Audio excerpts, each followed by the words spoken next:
volta com Manhã da Piedade. E você, tem algum pedido à Nossa Senhora da Piedade? Manda pra gente aqui no WhatsApp, o número é 31 99642 8473. Todo dia temos o nosso momento de espiritualidade no final do programa, então não deixe de enviar. Agora é hora de falar sobre saúde. Você sabia que a obesidade e sobrepeso podem influenciar no surgimento de varizes? Pois é.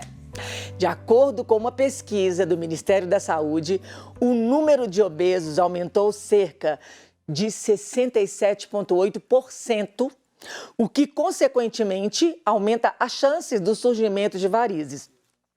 Para explicar melhor sobre isso, eu converso agora com o médico angiologista e cirurgião vascular, diretor técnico da Clínica Angiomais aqui de Belo Horizonte, Dr. Guilherme Jonas. Dr. Guilherme, bom dia, seja bem-vindo ao Manhã da Piedade.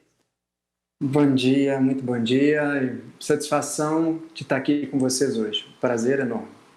Muito obrigada por ter parado sua manhã e vir conversar com a gente, doutor. E para começar, eu queria que o senhor explicasse o que são varizes. Eu preciso entender que na nossa circulação, ou seja, o caminho que o sangue vai percorrer no nosso corpo, desde quando ele sai lá do coração, através das artérias, grandes tubos musculares que envoltos e vão carregar aquele sangue, levar sangue para cada uma daquelas células, ou seja, um sistema de irrigação, ele também precisa ser drenado, ou seja, o sangue chega, mas como que o sangue volta? Esses tubos que vão fazer o retorno do sangue para o coração são as veias. Essas veias que nós temos no corpo, elas também adoecem, elas também envelhecem, elas também se alteram. Então existe um mecanismo difícil às vezes de explicar, mas que a gente sabe que está associado principalmente com a herança genética e associado também com o envelhecimento, ou seja, esse casamento perfeito da herança genética com o envelhecimento vai fazer com que essas válvulas dentro das veias, ou seja, válvulas de contenção que impediriam que o sangue voltasse na contramão, no sentido oposto, no contrafluxo, ou chamado refluxo, faça com que essas veias se dilatem, cresçam e cresçam para as laterais, já que a perna não cresce mais, por exemplo, o local não cresce mais, formando aquelas barriguinhas, tortuosidades, varicosidades, as varizes. Então, as varizes nada mais são que veias tortuosas, dilatadas, cheias de sangue parado, por uma disfunção interna das válvulas de contenção dessas veias. Entendido? Entendi. Agora, deixa eu perguntar para o senhor. A causa, então, das varizes não é só o envelhecimento das veias, mas essa disfunção também. Existem outras causas? Sim, meu bem. Então, veja bem. Se a gente for enumerar as principais causas, a principal, hoje, sem sombra de dúvida, é a genética. Filhos de mãe com varizes têm 60% maior risco de desenvolver a doença. Filhos de pais têm 70%. E filhos de mãe e pai com varizes vão ter até 90% de chance de desenvolver doença. Então, ou seja, a carga genética é o principal fator. Por outro lado, a doença é mais prevalente, é mais comum com o avançar da idade. A gente sabe que a partir dos 50 anos, 50% da população vai desenvolver a doença. A partir dos 70, 70%. Então é um casamento perfeito. Agora, existem alguns fatores que servem como gatilhos aceleradores. Por exemplo, obesidade, gravidez, uso de múltiplos medicamentos, tipo medicamentos hormonais contraceptivos, o sedentarismo e outros fatores, o tabagismo, eles vão acelerar essa expressão genética, chegando a acontecer em pessoas cada vez mais jovens. Doutor, e como é feito o diagnóstico para detectar, não só a olho nu, que a gente enxerga as varizes na perna, mas existe um problema mais profundo também. E como é feito o diagnóstico? Então, veja, quando a gente chega a enxergar superficialmente as veias, quando elas estão salientes, saltadas na pele, ou até palpáveis, quer dizer que alguma coisa interna já aconteceu há mais tempo. É só a ponta do iceberg que nós estamos enxergando. porque é lá dentro que está a disfunção. Ou seja, existe uma pressão muito mais alta, bem profunda na perna, que está comunicando com esse sistema superficial. E é só vendo a raiz do problema que a gente consegue fazer o diagnóstico da forma mais correta. Hoje em dia, o exame de eleição, por não ser invasivo e por ser um exame de fácil contato, é o exame duplex scan, um tipo de ultrassom específico da circulação, que vai ver não só as alterações anatômicas, como dilatação, mas ver o fluxo, pesquisar se aquele fluxo dentro daquela veia está no sentido correto ou está no sentido incorreto. Doutora, a relação da obesidade com as varizes não é só o aumento de peso, por exemplo, nas pernas, às vezes o peso força a perna, mas também existe um problema interno. Como que a obesidade afeta a circulação sanguínea? Então vamos entender. Se a gente for pensar, o local mais distante do coração é o pé. Então o coração tem que mandar sangue lá para o pé, mas esse sangue também tem que retornar para o coração. Então essas veias, quando elas voltam do pé, elas vão ter que passar obrigatoriamente por dentro do abdômen, por dentro da barriga. A obesidade, ela aumenta essa pressão, não só externamente para fora, causando aquela barriguinha, aquela dilatação, aquele inchaço, mas mais inclusive internamente, com a compressão dos órgãos internos, das estruturas e também dos grandes vasos que passam dentro da barriga.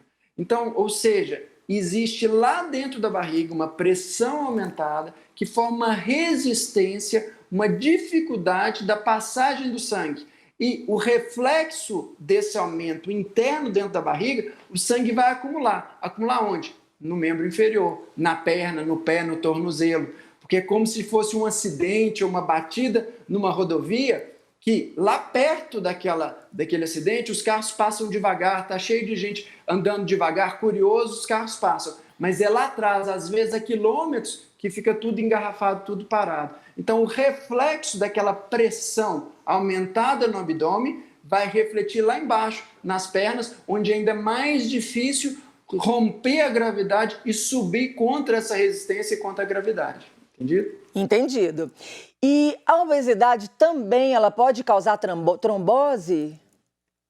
A trombose, que hoje a gente precisa entender muito claro que nós estamos vivendo uma pandemia do coronavírus e muitos médicos, inclusive, estão tentando trocar o coronavírus para uma síndrome febril trombótica. O que é isso? A gente já entendeu que nós estamos diante de uma vasculite, uma inflamação dos vasos. E essa inflamação desses vasos, ela é um dos fatores que vai atuar ali na dificuldade da coagulação.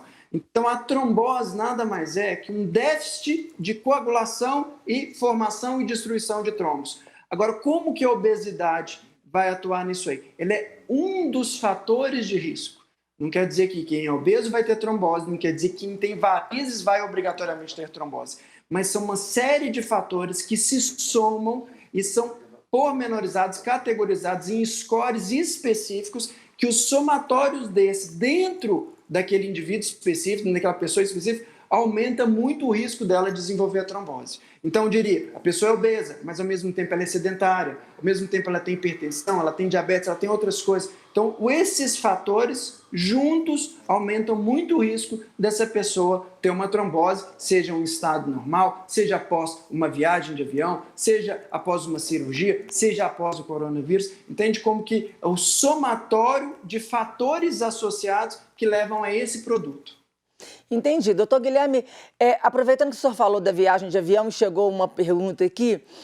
Por que nessas viagens de avião longas, às vezes de 9, 10 horas, é importante o passageiro levantar, caminhar, usar as meias de compressão?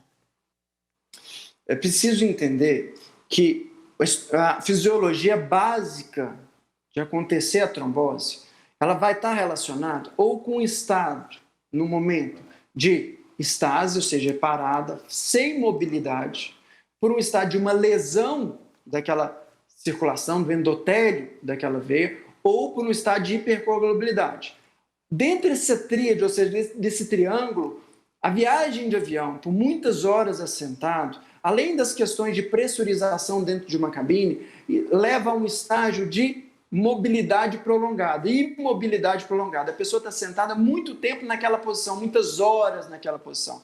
Então, levantar, fazer exercícios com a panturrilha, andar no avião, beber bastante líquido, para se obrigar, inclusive, para levantar e fazer um xixi e voltar para a cadeira. Então, e exercícios ali do lado, às vezes, da poltrona, ficar na pontinha do pé, subir e descer, movimentar é fundamental para a circulação. Lembrando que circulação tem a ver com movimento e não tem nada a ver com ficar parado. Então, é dentro de um avião que as pessoas ficam paradas por muito tempo, por muitas horas.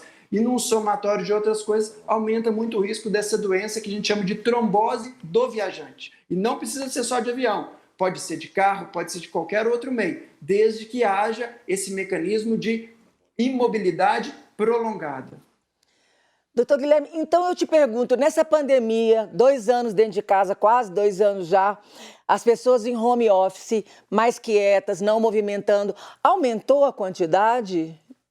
Sem dúvida, veja bem, mas aumentou por vários fatores.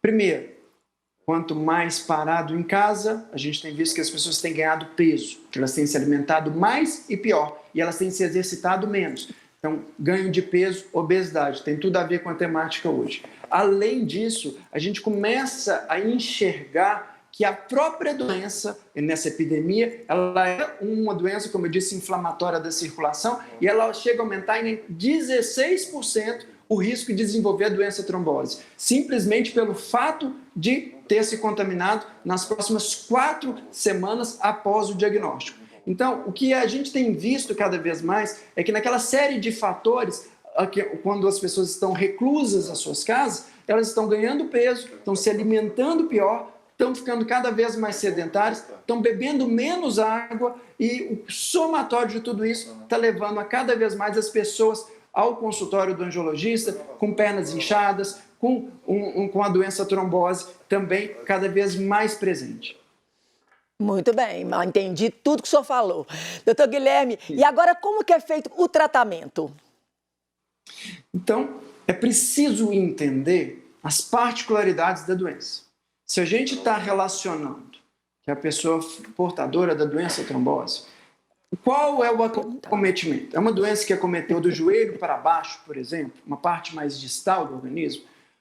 As medicações anticoagulantes têm um bom resultado e podem ser usadas por um curto prazo de tempo.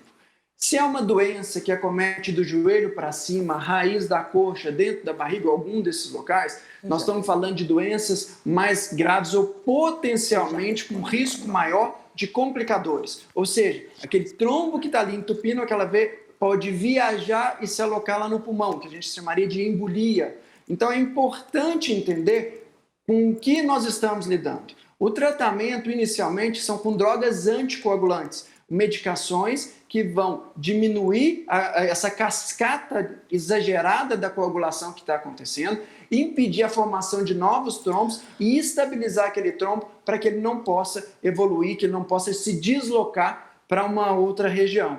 E, além disso, a gente tem da medicação, existem outras questões que podem ser associadas, como o uso de meias elásticas ou compressões inelásticas, ou medicações anti-inflamatórias ou flebotônicos para melhorar a circulação local. Então, tudo isso deve ser abordado dentro daquela perspectiva, daquele entendimento único de cada indivíduo.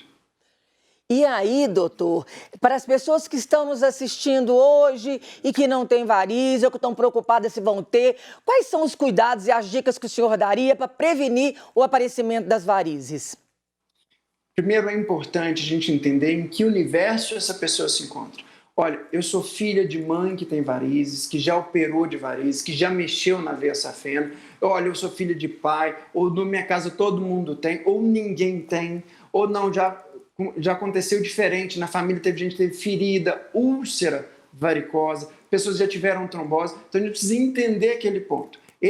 Ou seja, saber de onde que essa pessoa veio, saber os antepassados dessa pessoa. E o segundo é saber como ela está passando hoje. Ou seja, eu já tenho sintomas característicos como dor, queimação, peso, cansaço, aquela sensação no final do dia que eu estou carregando um saco de areia nas pernas. Se eu não parar no final do dia e botar a perna para cima, eu não aguento. parece que a minha perna trabalhou mais que o resto do corpo, aquele cansaço, eu coloco a mão num ponto, está quente. Então a gente precisa entender. Você é aquela pessoa que simplesmente se sente incomodada em usar um short, um vestido, numa praia, num clube. Entende as particularidades?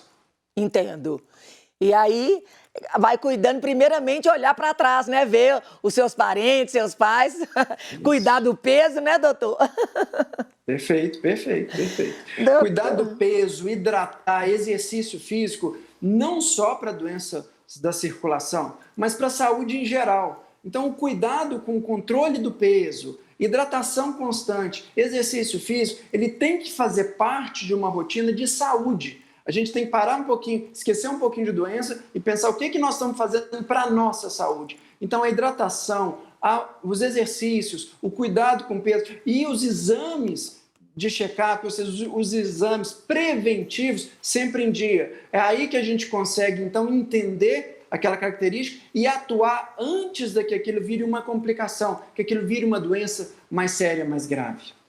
Joia demais, doutor Guilherme. De tudo que nós falamos, tem alguma coisa que a gente não falou que o senhor gostaria de deixar registrado?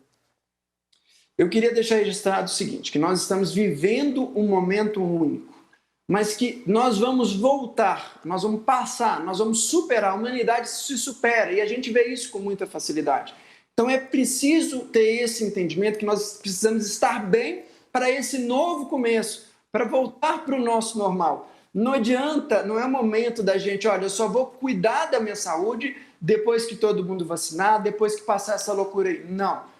Vai sim cuidar da sua saúde hoje, com todo o cuidado, com toda a responsabilidade, mas precisa entender, e a mensagem que eu queria dizer, que existem outras doenças que estão cada vez mais sendo descompensadas, sendo deixadas de lado em prol de uma só. Ou seja, o medo, o temor faz com que as pessoas se paralisem e deixem de cuidar da sua saúde. A gente precisa entender que existem várias outras doenças, as pessoas continuam adoecendo e as pessoas estão descontrolando aquilo que antes estava controlado, né? Esquecendo de cuidar daquilo que antes elas faziam tão bem por causa desse temor. Então é um momento sim de reflexão, mas é sempre um momento de sermos vigilantes com a nossa saúde. Doutor Guilherme, muito obrigada pela sua presença. Lembrando, o seu site é Dr. Guilherme Jonas, drguilhermejonas.com.br. A mesma coisa para o Instagram, né? @drguilhermejonas, né? Isso, perfeito. E quem tiver alguma dúvida, é só mandar uma mensagem, falar que assistiu aqui nesse programa, que viu essa mensagem. Eu ficarei muito feliz em poder compartilhar ou poder explicar qualquer situação que às vezes num tempo curto a gente não consegue aí explanar sobre isso. Joia demais? Então segue lá a gente, @drguilhermejonas e o site também, .com.br. Doutor Guilherme, muito obrigada, Deus abençoe o seu trabalho, viu? Gratidão e estou à disposição sempre que precisarem. Um grande abraço e boa semana. Obrigada. E nós vamos para um rápido intervalo, não saia daí.